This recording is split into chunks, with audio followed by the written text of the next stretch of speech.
নমস্কাৰ দৰ্শকসকল আজিৰ খণ্ডত নগাঁও কৃষি বিজ্ঞান কেন্দ্ৰই কৃষকৰ বাবে গ্ৰহণ কৰা বিভিন্ন আঁচনিসমূহৰ বিষয়ে অৱগত কৰিব নগাঁও কৃষি বিজ্ঞান কেন্দ্ৰৰ মুৰব্বী ডক্টৰ নিৰঞ্জন ডেকাই আহক অনুষ্ঠানটিত আমি ভাগ লওঁ কৃষি বিজ্ঞান কেন্দ্ৰটো 2004 চনৰ পৰাই আমাৰ নগাঁৱত আছে কিন্তু কেনেধৰণৰ কামৰ লগত জড়িত হৈ আছে বা আমাৰ জিলাবাসীয়ে কেনেধৰণে উপকৃত হৈছে বা আমাৰ কৃষক সমাজ সেইটো ভালকৈ চালে আসলতে মোৰ প্ৰথমতে ক'ব লাগিলে যে আমি যিকোনো কৃষি কাৰ্য কৰোঁতে অথবা আমাৰ দৈনন্দিন জীৱনত আমি যেতিয়া আহোঁ তেতিয়া এটা কথা আমি চাওঁ যে আমি সকলোৱে সদায় নিজৰ ভালটো বা আপোনাৰ ধৰক কাৰোবাৰ লগত বিয়া পাতিব খুজিলে আপোনাৰ ল'ৰা ছোৱালীৰ কাৰণে যদি বিয়া পাতে তেতিয়াহ'লেও দেখিব যে আমি সদায় ভাল ঘৰৰ ছোৱালী ভাল ঘৰৰ ল'ৰা আমাক লাগে কিন্তু ডেট মিনছ আমাক সদায় বীজটো ভাল লাগে আৰু সেই বীজটো কি হ'ল আমাৰ অসমীয়াত প্ৰবচন এটা আছে যে বাইগুণে ভিনিহি কঠীয়া গুণে কিৰিষি ডেট মিনছ এইটোৱে বুজাইছে কি যে আমাক যদি বীজটো ভাল হয় আমাৰ গোটেইখিনি ভাল হ'ব পৰৱৰ্তী পৰ্যায়ত আমি যদি কিবা কাৰণত সাৰো দিব নোৱাৰোঁ আমি যদি কিবা কাৰণত ৰাসায়নিক আমি কীটনাশক দৰৱ প্ৰয়োগ কৰিব নোৱাৰোঁ অকল বীজৰ কাৰণে আমাৰ সুন্দৰ হ'ব যে এই কথাটোৱে এইটো বুজায় যে কৃষি বিজ্ঞান কেন্দ্ৰ যদিও আমাৰ মেণ্ডেট বহুত যদিও বেলেগ ধৰণৰ ভাৰত চৰকাৰৰ একোটা অনুষ্ঠান আমি বেলেগ ধৰণৰ আমি বীজ উৎপাদন কৰি আছোঁ ইয়াত যে কৃষক বন্ধুৱে তাৰমানে এই কথাখিনি হয়তো গম পাব যে আমাৰ বীজ আৰু খোৱা আমাৰ কৃষকে কিন্তু ইমান হেৰি নাৰাখে বীজ আৰু খোৱাৰ কাৰণে যিটো সেইটো ডিফাৰেঞ্চ তেখেতসকলৰ নাই গতিকে আমি কিন্তু জানিব লাগে যে বীজ 1 কিলো বীজ কিনিব গ'লে 38 rupees লাগে আমাৰ ধানৰ হুৱেৰেজ আমি যদি 1 কিলো খোৱা ধানৰ কাৰণে আপুনি কাৰোবাৰ পৰা লৈ আহে তেতিয়াহ'লে কি হ'ব 10 টকা 12 টকা ডেট মিনছ এটা ভাষ্ট ডিফাৰেঞ্চ আছে আৰু সেই বীজৰ লগত আমি জড়িত হৈ আছোঁ আৰু আমি প্ৰায় 120 কুইণ্টলৰো ওপৰ ব্ৰিডাৰ চিড বুলি কয় যিটো প্ৰজননবিধৰ বীজ উৎপাদন কৰি আছোঁ আমাৰ কৃষি বিজ্ঞান কেন্দ্ৰত ধানৰ আৰু ইণ্টাৰেষ্টিংলি এই ধান কেইবিধেও আমাৰ অসম কৃষি বিশ্ববিদ্যালয়ে উদ্ভাৱিত জাতসমূহ আমি কৰি আছোঁ এতিয়া আপোনালোকক জনাবলৈ সুখী হৈছোঁ যে অসম কৃষি বিশ্ববিদ্যালয়ে এতিয়ালৈকে প্ৰায় 54টাৰো অধিক ধানৰ জাত উদ্ভাৱন কৰিছে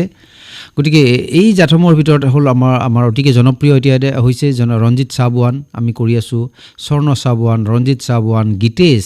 এইবিলাক প্ৰত্যেকটোৱে অলপ তাৰ যিটো চৰিত্ৰ অলপ বেলেগ ধৰণৰ যেনে ধৰক ৰঞ্জিত চাবুৱানটো 15 পৰা 17 দিন পৰ্যন্ত পানীৰ তলত সহ্য কৰিব পাৰে বা গীতেশটো আপুনি যদি ভাবে যে ষ্টেগাৰ্ড প্লেণ্টিং আপুনি আটাইবোৰ ধান ৰুই আহি শেষ কৰি গ'লেও আপোনাৰ গীতেশটো যদি কিবা কাৰণত লেট হয় কঠীয়াৰ বয়স যদি 60 দিনো হৈ যায় আপোনাৰ চিন্তা কৰিবলৈ একো নাই 19 মোন সুন্দৰকৈ বিঘাত আহি যাব ঠিক তেনেধৰণৰ আমি কিছুমান ত্ৰিপুৰা চিকন নামৰ অতি সুন্দৰ জাত বা এনেকুৱা ধৰণৰ ধানৰ আমাৰ বীজবিলাক আমি কৰি আছোঁ প্ৰডাকশ্যন ঠিক তেনেদৰে সৰিয়হৰ আমি চিড প্ৰডাকশ্যন কৰি আছোঁ যিটো নেকি আমাৰ অকল ধানখিনিও আমাৰ অকল জিলাই নহয় বা অসমেই নহয় অসমৰ বাহিৰৰ আমাৰ কেতবোৰ ৰাজ্যও আমাৰ পৰা লৈ যায় আমাৰ সৰিয়হখিনিৰ ক্ষেত্ৰত দেখিছোঁ যোৱাবাৰ আমি সৰিয়হ আমাৰ মিজোৰাম গভমেণ্ট আৰু অৰুণাচল গভমেণ্ট গোটেইখিনি সৰিয়হ অলম'ষ্ট বুক কৰিছে আমাৰ কাৰণ তেওঁলোকে বুজি পাইছে যে এই যিটো ব্ৰিডাৰ চিড প্ৰডাকশ্যন কৰোঁ প্ৰজননবিধৰ যিটো বীজ এই ব্ৰিডাৰ চিডবিলাক আচলতে তাৰ কোৱালিটি বহুত ওপৰৰ আৰু সেইবোৰ চিড কৰিলে 100% তাৰ মানে এটাও চিড মানে মিছ নহয় আৰু সেইবোৰ চিড কৰিলে যথেষ্টখিনি আপুনি উৎপাদন আপুনি পাব পাৰে ঠিক একেধৰণে আমি যদি চাওঁ যে আমি যিটো মাহজাতীয় শস্যৰ ক্ষেত্ৰতো আমি যথেষ্ট চিড প্ৰডাকশ্যন কৰি আছোঁ একেধৰণে আমাৰ যে আমাৰ খৰি গছ বা সেউজ সাৰ বুলি যাক কওঁ সেউজ সাৰ মানে হ'ল আপোনাৰ ধইঞ্চা গছক সেউজ সাৰ বুলি কয় ধইঞ্চা মানে আপোনাৰ দুটা আপুনি জানে যে খৰি গছ বা সাৰ গছ বুলি জানে আমাৰ অসমীয়াত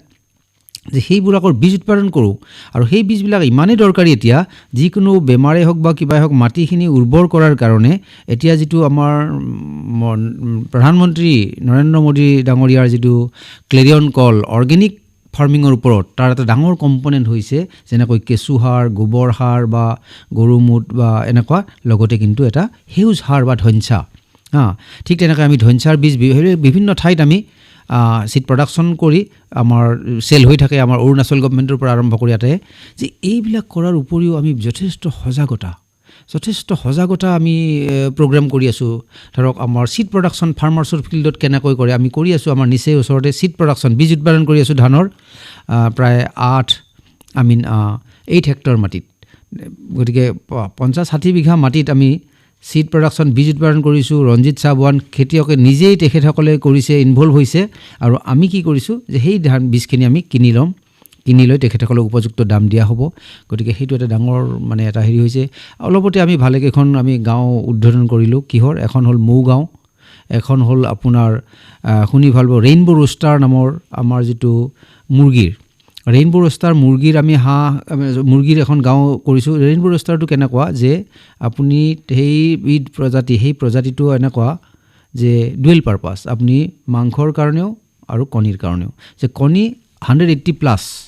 180ৰ ওপৰত পাৰে বছৰেকত, আৰু মাংস আপুনি দেখিব তাত প্ৰায় 2.5 কিলো এনেকুৱা হৈ যায়, আৰু অতি সুন্দৰ তাৰ মাংসটো। ঠিক তেনেকৈ আমি কিছুমান কৰি আছোঁ, যেনে ধৰক খাকী কেম্বেল, অলপতে আমি খাকী কেম্বেল ভিলেজ এখন কৰিলোঁ। যে খাকী কেম্বেল ভিলেজখন কেনেকুৱা যে আমি জানো যে খাকী কেম্বেলে প্ৰায় 280-280লৈকে কণী দিব পাৰে। গতিকে খাকী কেম্বেলটো আমাৰ অতিকে জনপ্ৰিয়। আমি কিন্তু সেই তেনেধৰণৰ পপুলাৰাইজ কৰি আছোঁ গাঁওবোৰ হেৰি কৰি। বা আমাৰ মুৰ্গীৰ কিছুমান এনেকুৱা আছে আৰু প্ৰজাতি, যে সেই প্ৰজাতিবিলাকো পপুলাৰাইজ কৰি আছোঁ। মৌ পপুলাৰাইজ কৰাৰ এটা ডাঙৰ কথা আপুনি ভাবি চাব যে আমাৰ কৃষকসকলে তেখেতসকলৰ প্ৰডাকশ্যন বৃদ্ধিৰ কাৰণে মৌটো অতিকে দৰকাৰী বস্তু। কাৰণ পৰাগ সংযোগ ঘটাবৰ কাৰণে মৌটোৱে এটা ডাঙৰ ৰোল প্লে কৰে। গতিকে আমাৰ মৌ জোল খোৱাতকৈ আমাৰ মূল কথা হ'ল যে আমি বীজ উৎপাদন আমাৰ বা যিকোনো লিচুৱে হওক বা আমেই হওক বা আমাৰ যিমান যি আছে চব্জি, আমাৰ পটল হওক, আমাৰ ভাতকেৰেলা হওক, যিমান যি আছে আটাইখিনিৰ মানে প্ৰডাকশ্যন বৃদ্ধিত কিন্তু মৌৰ ৰোলটো অতি সাংঘাতিক। গতিকে আমি তেনেধৰণৰ কামবিলাকৰ লগত জড়িত হৈ থকাৰ উপৰিও আমি ইয়াৰ বিভিন্ন মহিলাবিলাকক আমি আপোনালোকক জনাবলৈ পাই সুখী হৈছোঁ যে আমাৰ 2খনকৈ কৃষি বিজ্ঞান কেন্দ্ৰ নগাঁৱৰ অধীনত 2খনকৈ ডাবলিং ফাৰ্মাৰ্ছ ভিলেজ আছে, যে কৃষকৰ আয় দুগুণীকৰণ কৰাৰ 2খন গাঁও আছে। এখন হৈছে আপোনাৰ বৰকছাৰী গাঁও, আপোনাৰ এইটো আপোনাৰ কন্দুলি হেৰিৰ ওচৰতে, পাহাৰৰ ওচৰত, আৰু এনাডাৰ এটা আছে আপোনাৰ শিমলুগুৰি। যে ইয়াত আমি বিভিন্ন ধৰণৰ প্ৰযুক্তিবিলাক দিছোঁ। বৰকছাৰী গাঁৱত ভেৰি ইণ্টাৰেষ্টিংলি আমি যি সময়ত বৰকছাৰী গাঁৱলৈ গৈছিলোঁ সেই সময়ত তেখেতসকলে আমি যিটো ধানৰ জাত আমি লৈ গৈছিলোঁ সেই ধানৰ জাতটো তেখেতসকলে ব্যৱহাৰ নকৰে। কাৰণ আমি জানো যে সেইটো অঞ্চলত আমাৰ ছাৰ্ভেৰ পৰা গম পালোঁ যে সেই অঞ্চলটোত এটা সমস্যা হৈ আছিলে যে হাতীৰ প্ৰব্লেম, যে কন্দলি পাহাৰৰ পৰা হাতীবোৰ নামি আহি তেখেতসকলৰ ধানখিনি শেষ কৰি দিয়ে। গতিকে তেতিয়া বুজি পালোঁ যে তেখেতসকলে যিবোৰ ধান কৰি আছে সেয়া প্ৰায় 150ৰ ওপৰত, 160 দিন 170 দিন এনেকুৱা। গতিকে আমি কি কৰিলোঁ, এই ধানটো শ্ৰাৱণী নামৰ ধান এটা আমি তাত দিলোঁ। শ্ৰাৱণী ধানটো কম দিনীয়া আছিলে, 125ৰ পৰা 30 দিনতে শেষ হৈ যায়। গতিকে একৰ্ডিংলি কিছুমানে নকৰিলে, আমি দিওঁতে ক'লে যে আমাৰ আছেই, এনেকুৱা আৰম্ভণিতে যিটো হয় আৰু কষ্ট হৈছে। কিন্তু কেইজনমান ডেকা ল'ৰাই একচেপ্ট কৰিলে আমাৰ এইটো, তেখেতসকলেও কিছু খালে আৰু কিছু একচেপ্ট কৰি তেখেতসকলে এতিয়া এনেকুৱা এটা পৰ্যায়লৈ আহিলে যে তেখেতসকলৰ হাতীয়ে ঢুকিয়েই নাপালে সেইবোৰ ধান। 130 দিনীয়া ধানবোৰ চপাই আনি তেখেতসকলে ভঁৰালত থ'লে, কিন্তু বাকী ৰাইজ যিসকলে নিজৰ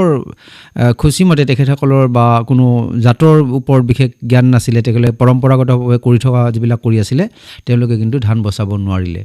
1 নম্বৰ। দ্বিতীয়তে আমি সেইবোৰ গাঁৱত কেনেকুৱা কৰিছিলোঁ যে আমি আছাম লেমন, যিটো আমাৰ নেমুটো আমি দিছিলোঁ। কিয়? যে হাতীৰ আক্ৰমণ ৰোধ কৰিব লাগিলে নেমুৰ যদি আমি বেৰিয়াৰ দিওঁ, নেমু যদি আমি প্লেণ্টিং কৰোঁ 2টা শাৰী বা 3টা শাৰীত, তেতিয়াহ'লে তাৰ উপৰি যদি মৌ আমি তাত সেই গাঁওখনত দিওঁ বা দিছিলোঁ, যে মৌ দিয়াৰ লগে লগে কি হৈ যায় যে মৌৱে তাৰমানে যথেষ্ট পৰিমাণে হাতীয়ে ভয় কৰে। তাত মানে এনেকুৱা বস্তুবিলাকত দিয়াৰ উপৰিও বিভিন্ন ধৰণৰ কুকুৰাৰ জাত বা গাহৰিৰ জাত আপোনাৰ তাত আমি নতুন জাতবিলাক দিছোঁ। আৰু যিমান পাৰোঁ প্ৰগ্ৰেমবিলাক কৰিছোঁ, মানুহখিনিক অনুপ্ৰাণিত কৰিছোঁ, মানুহখিনিক মানে মবিলাইজ কৰিছোঁ, যাতে তেখেতসকলে কৰি থকা বস্তুবিলাকৰ পৰা যিবিলাক কৰি আছে তাতকৈ বেছি উৎপাদন পোৱা বস্তু, মানে জাতেই হওক বা অন্যান্য ব্ৰিডেই হওক, সেইবিলাকৰ পিনে ঢাপলি মেলক। যেনে ধৰক আমাৰ হেম্পশ্বায়াৰ বা য়ৰ্কশ্বায়াৰ, এনেকুৱা ধৰণৰ আমাৰ যিবিলাক গাহৰি, সেইবিলাক তেখেতসকলে কৰিছে এনেধৰণৰ। ঠিক একেধৰণে আমাৰ অন্যান্য গাঁওবিলাকত আমাৰ ভেলু এডিশ্যনৰ ওপৰত বহুত কাম কৰা হৈছে। বহু ঠাইত আমি মাছ এটা সময়ত যথেষ্ট মাছ পোৱা যায়, কিন্তু মাছক যদি আমি আচাৰ বনোৱাৰ কাৰণে আমি বহুত সময়ত আমি কাম কৰাইছোঁ তেখেতসকলক। যি সময়ত এভেইলেবল হৈ থাকে মাছবিলাক, সৰু মাছবিলাক, উইড ফিছ বুলি যাক কওঁ, মানে পেলাই দিয়ে পাৰিলে, দৰিকণা বা এনেকুৱা যে সেইবিলাক মোৱা দৰিকণাবিলাকক যেতিয়া জালত পায় বেছি হ'লে মানুহে পেলাই দিয়ে সেইবিলাকক আমি কেনেধৰণে আমি তাক মানে ভেলু এডিশ্যন কৰাব পাৰি বা সেইবিলাক মানে তেওঁলোকৰ আচাৰ বনোৱা এইবিলাক শিকাইছোঁ বিভিন্ন ঠাইত আমি মানুহখিনিক আমাৰ মেটেকাৰ পৰা কেনেধৰণে মহিলা সমাজক বিশেষকৈ মেটেকাৰ পৰা কেনেধৰণে বেগ বনাব পাৰি বা মৰাপাট আৰু ঊলৰ কেনেকৈ সংমিশ্ৰণ ঘটাই ব্লেণ্ডিং কৰি বিভিন্ন ধৰণৰ কাৰ্পেট ৱাল হেঙিং কৰিব পাৰি এইবোৰ বিভিন্ন ধৰণৰ বস্তু আমি কৰিয়ে আছোঁ কণ্টিনিউৱাছলি বা তেখেতসকলৰ কাৰণে কৃষি বিজ্ঞান কেন্দ্ৰই মই ভাবোঁ যে বিভিন্ন সময়ত আমাৰ ষ্টুডেণ্টছবিলাক এতিয়া ধৰক আহিব এতিয়া ষ্টুডেণ্টছ আমাৰ ফাইনেল ইয়াৰ ষ্টুডেণ্টছবিলাক আহি থাকে ইয়াত যে সেই ষ্টুডেণ্টছবিলাকক আমি গাঁওবিলাকত আমাৰ ৰাইপ প্ৰগ্ৰেম বা HWEP প্ৰগ্ৰেম হৰ্টিকালচাৰৰ ষ্টুডেণ্টছ হ'লে হৰ্টিকালচাৰৰ আহে উদ্যান শস্যৰ ফিচাৰী ষ্টুডেণ্টছ আমাৰ ইয়াত আহে তেখেতসকলকো আমাৰ কৃষি ক্ষেত্ৰখনৰ লগত জড়িত হ'বৰ কাৰণে তেওঁলোকৰ যিটো ফাইনেল ইয়াৰ ষ্টুডেণ্ট থাকে আমি আমাৰ তেনেধৰণৰ হোষ্ট ফাৰ্মাৰৰ লগত এটাচ কৰি দি আমি তাৰ পৰা কণ্ট্ৰল কৰি থাকোঁ তেখেতসকলক কাৰণ আমাৰ কথা হ'ল যে অকল এজন বৰ্তমান ভাৰত চৰকাৰে যিটো জোৰ দিছে যে অকল এজন বা দুজন ফাৰ্মাৰক আমি আগবঢ়াই নিলে নহ'ব গোটেই সমাজখনক নিব লাগিব আৰু আপোনালোকক জনাবলৈ পাই সুখী হৈছোঁ যে আমি আমাৰ কৃষি বিজ্ঞান কেন্দ্ৰৰ আণ্ডাৰত অলপতে 2টা FPO ফাৰ্মাৰ্ছ প্ৰডিউচাৰ্ছ অৰ্গেনাইজেশ্যন আমি কৰিছোঁ এটা আমাৰ খাগৰিজান ব্লকত আৰু এটা কঠীয়াতলী ব্লকত খাগৰিজান ব্লকৰটোৰ নাম হ'ল স্বৰ্ণিল কোঅপাৰেটিভ স্বৰ্ণিল কোঅপাৰেটিভ ফাৰ্মাৰ্ছ গ্ৰ'ৱাৰ্ছ ছ'চাইটি আৰু এটা হ'ল কপিলি যিটো আমাৰ কৰিছোঁ এই কঠীয়াতলী ব্লকত Kopili farmers producers cooperative society ঠিক তেনেধৰণে তেখেতসকলক আমি বিভিন্ন দিশবিলাক আমি দিছোঁ যে মানুহ যদি আমি ইনকাম কৰিব লাগে সৎ উপায়ত ইনকাম কৰিব লাগে তেতিয়াহ'লে অকণমান আপুনি অলপ নিষ্ঠাৰে কৰিব লাগিব আপোনাৰ চিন্তা কিন্তু এনেকুৱা হ'ব নালাগে যে ফ্ৰীতে কিবা বস্তু পাই যদি আপুনি আগবাঢ়িম বুলি ভাবিছে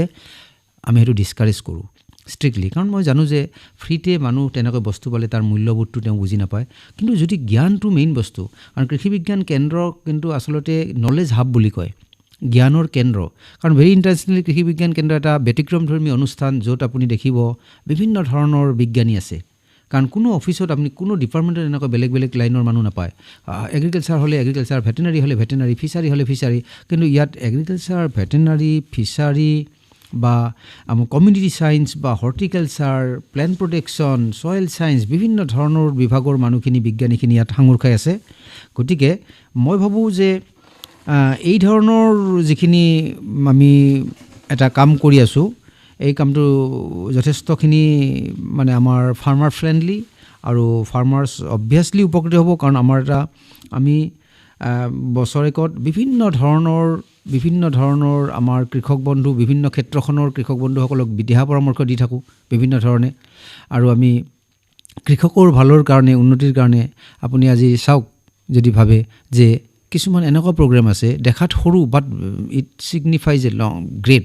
কেনেকুৱা ছিগনিফাইজ কৰে বুলি কৈছোঁ যে ধৰক এতিয়া আমাৰ বিটেল ছাগলী আমি জানো সকলোৱে যে বিটেল ছাগলী আছে যে বিটেল ছাগলীটো যদি চায় যে ইয়াৰ কি হ'ল যে মাংস যথেষ্ট বেছি হয় কেতিয়াবা বিটেল ছাগলী মাংস আপুনি এটা ছাগলীত 80 কিলোলৈকেও পাই যাব পাৰে 80-90 মানে মোটামুটি এনেকুৱা যে 1 কুইণ্টল হয় যে এনেকুৱা ছাগলী যেতিয়া আমি ইয়াত চেষ্টা কৰিলোঁ প্ৰথমতে আমি কি কৰিলোঁ যিটো চেষ্টা কৰিলোঁ কাৰণ ইয়াত পিয়'ৰ ব্ৰিডবিলাক বচাই ৰখাটো অলপ জটিল তাৰপিছত আমি যিবিলাক ক্ৰছিং কৰি আমাৰ F1 জেনেৰেশ্যনটো ৰাখি দিলোঁ যে যিটো আমাৰ লোকেলৰ লগত ক্ৰছ হ'ল বিটেলৰ সেইবোৰ কিন্তু থাকে ইয়াত মানে ছাষ্টেইন কৰে বা ছাৰ্ভাইভ কৰে দিগদাৰী নহয় তেনেকুৱা আমি মতা ছাগলী যিবিলাক বাঘ বুলি কয় ইংৰাজীত সেইবিলাক আমি ওচৰৰ গাঁও কিছুমানত দিছোঁ ছাৰ্ভিচ প্ৰভাইড কৰি তেওঁলোকৰ তাত প্ৰগ্ৰেমত দিছোঁ দি এইটো উদ্দেশ্য যে ব্ৰিড আপগ্ৰেড হওক তেখেতসকলে যিবিলাক থলুৱাৰ লগত ক্ৰছ কৰি ব্ৰিডবিলাক ওপৰলৈ যাওক আৰু আগুৱাই আহক যাতে তেখেতসকলে যথেষ্ট মাংস বা মাংসৰ ক্ষেত্ৰতেই হওক স্বাৱলম্বী হওক আৰু ক্ষেত্ৰতে আপোনাৰ এইটো গাখীৰৰ ক্ষেত্ৰত যথেষ্টখিনি পায় বা পোৱালিবিলাক ডাঙৰ হ'ব ঠিক তেনেধৰণৰ কিছুমান প্ৰগ্ৰেম আছে একেধৰণে আপুনি ভাবে চাইলে চাব যে আমাৰ যিবিলাক টাৰ্কিটো ভেৰি ইণ্টাৰেষ্টিং টাৰ্কিটো আমাৰ ইয়াত টাৰ্কি আহি গৈছে টাৰ্কিটোৰ পৰা এনেকুৱা হৈছে যে এটা টাৰ্কিৰ পৰা আমাৰ প্ৰগ্ৰেমৰ পৰা কিছুমান নিলে নিয়তে 21 কেজিলৈকে মাংস পাইছোঁ যে 21 কেজিলৈ মাংস পোৱা মানে এটা টাৰ্কিত 600 টকাকৈ পাৰ কেজি হয় গতিকে 21 ক'লে আপুনি দেখিব এটা ছাগলীতকৈও টাৰ্কিত বেছি হয় যে গতিকে তেনেকুৱা মাংস আপোনালোকৰ কৰিও যথেষ্টখিনি আগুৱাব পাৰে বিভিন্ন ধৰণৰ আমি প্ৰযুক্তিবিলাক মই যিটো কৈছোঁ যে আমাৰ মাননীয় প্ৰধানমন্ত্ৰী মহোদয়ে কোৱা ধৰণে যে আমি কষ্ট অফ প্ৰডাকশ্যন কমাব লাগিব আমি আমাৰ প্ৰডাকশ্যন বঢ়াব লাগিব আমাৰ লগতে কথা হ'ল যে বজাৰত যিবিলাক মানে ডিমাণ্ড ৰেভেন যিবিলাক বস্তু আছে তেনেকুৱা বস্তুবিলাক এভেইলেবল কৰিব লাগিব। এনেকুৱা ধৰণৰ বস্তু কৰিলে বা ভেলিউ এডিশ্যনত জোৰ দিব লাগিব। আমি তেনেকুৱা লাইনত কথাবিলাকত বহুত কৰিছোঁ, কাৰণ আমি সেইকাৰণে কৰিছোঁ যাতে তেখেতসকলে এখন ভাল বজাৰ পায়। অৱশ্যে বজাৰখন কাকো তেনেকুৱাকৈ দেখুৱাই দিয়াটো অলপ সহজ কথা নহয়, কাৰণ আমি দেখিলোঁ যে আমি আমাৰ মাছৰুম গৃহ আছে, আমাৰ ভাৰ্মি কম্প'ষ্ট আছে। এটা মানে মাছৰুম গৃহত যেতিয়া আমি মাছৰুম কৰিলোঁ বা আমি আমাৰ মহিলাসকল আহি থাকে মাছৰুমৰ আমি শিকাই দিয়াৰ লগে লগে তেখেতসকলে বৰ ধুনীয়াকৈ কৰে অয়েষ্টাৰ মাছৰুমটো, কিন্তু কৰি উঠি বজাৰখনৰ কাৰণে হাহাকাৰ হয়। অৱশ্যে হাহাকাৰ মানে আমি এতিয়া দেখুৱাই দিছোঁ, তেখেতসকলক যাবলৈ দিছোঁ, আমি কিছুমান এক্সাম্পল দিছোঁ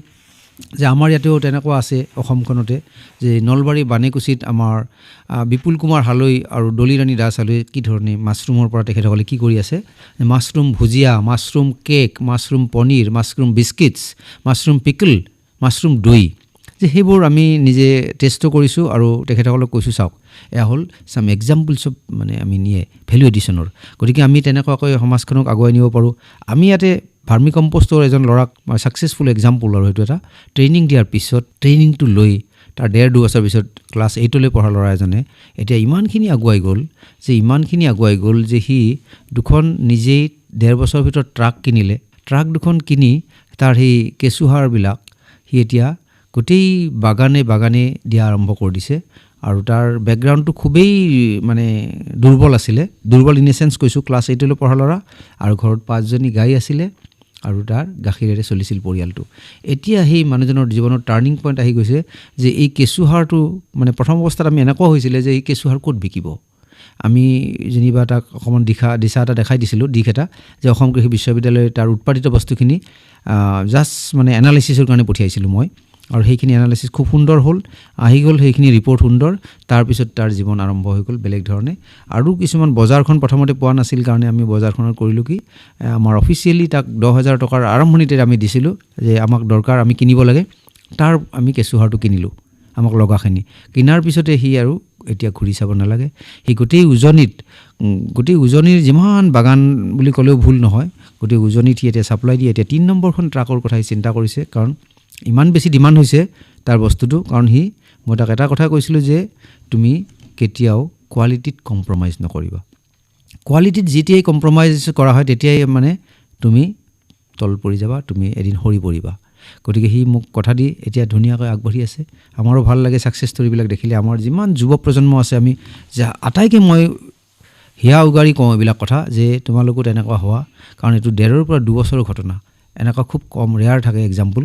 আৰু এতিয়া শুনি ভাল লাগিব আপোনালোকৰ যাৰ ট্ৰেনজেকশ্যন ইমানেই বেছি ক্ৰ'ৰত আগবাঢ়িছে যে সি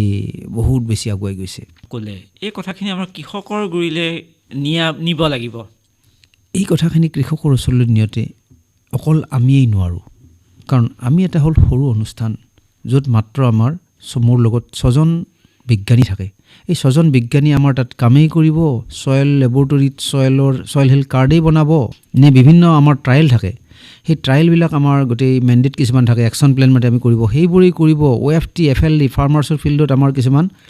ডেমনষ্ট্ৰেশ্যন চলি থাকে, আমাৰ প্ৰদৰ্শনমূলক ডেমনষ্ট্ৰেশ্যন, সেইবিলাক আগশাৰীৰ প্ৰদৰ্শনমূলক ডেমনষ্ট্ৰেশ্যন চলি থাকে। এই নৰ্মেল কাৰোবাক গুটি কেইটামান দিয়া নহয় যে এইটো দিলে আৰু কিমান হ'ব, কেনেকুৱা ধৰণে হ'ব, কিমান আগবাঢ়িব, কি কথা, যে সেই ধৰণৰ কথাবিলাক চলি থাকে। তাৰ লগে লগে আমি যিমান পাৰোঁ বিভিন্ন মিডিয়াত, এতিয়া আমি কিন্তু ভাৰত চৰকাৰক ধন্যবাদ দিবই লাগিব, কাৰণ কৃষি বিজ্ঞান কেন্দ্ৰক ইমানখিনি এটা অৱস্থালৈ অনাৰ মূলতে কিন্তু ভাৰত চৰকাৰ। কাৰণ ভাৰত চৰকাৰৰ এইটো এটা ড্ৰিম তেখেতসকলৰ, যে যিকোনো কামতে আমাক এতিয়া ইনভলভ কৰাইছে। এনিথিং আপোনাৰ কোনোবাই গুটি দিয়ক, কোনোবা ডিপাৰ্টমেণ্টে কিবা এটা কৰক, গোটেইখিনি তাৰমানে আমাক ইনভলভমেণ্ট কৰিছে। কাৰণ কৃষি বিজ্ঞান কেন্দ্ৰৰ ওপৰত আমাৰ যথেষ্টখিনি তেখেতসকলৰ বিশ্বাস আহিছে, কাৰণ এইখন ভাৰতবৰ্ষত আজি 720টাৰো অধিক কৃষি বিজ্ঞান কেন্দ্ৰ আছে, আৰু সকলোৰে কাম মোটামুটি একে, সকলোৰে ষ্ট্ৰাকচাৰ একে, 16জনে তাত থাকে মানুহ, আমাৰ কৰ্মচাৰী। গতিকে এই ধৰণৰ গোটেই কথাখিনিৰ পৰা